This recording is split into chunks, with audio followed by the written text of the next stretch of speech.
Emily Dickinson was born on December 10, 1830 in Amherst, Massachusetts. She attended Mount Holyoke Female Seminary in South Hadley, but only for 1 year. By the 1860s, Dickinson lived in almost complete isolation from the outside world, but actively maintained many correspondences and read widely.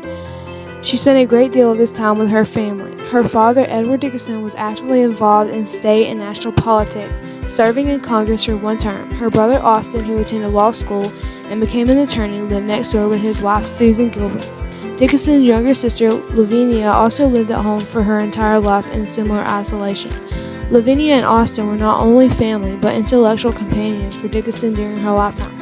Dickinson's poetry was heavily influenced by her sister and the metaphysical poets of 17th century England, as well as her reading of the Book of Revelation. Dickinson was extremely prolific as a poet and regularly enclosed poems and letters to friends.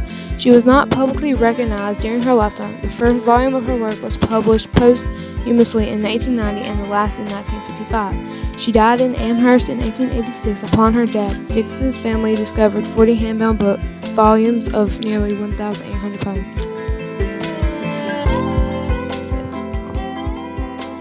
Grant was one of 4 children, Frank, Jack, and Nan, who lived on the farm until their father died unexpectedly. His mother had to sell their farm, and they moved to Cedar Rapids, Iowa, a much bigger town with very different urban lifestyles. Grant showed an interest in drawing.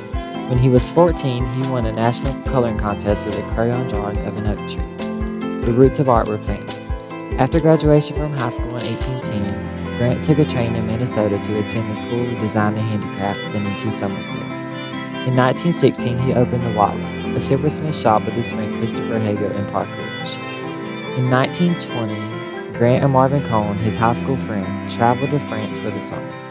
Grant resumed his teaching of art at McKinley High School back in Iowa, and then ventured back to France to study at Paris Académie Julie, taking a leave of absence from teaching. He returned to teach at McKinley High, also working as an interior decorator on the side. Grant turned the hayloft into his studio and named the carriage house 5 Turner Valley because it did not have a name of its own. American Gothic is then displayed at the Chicago Art Institute annual exhibition, and the institution bought his paintings for $300. In 1932, Grant takes part at the Stone City Art Colony, organized to help artists survive the Great Depression.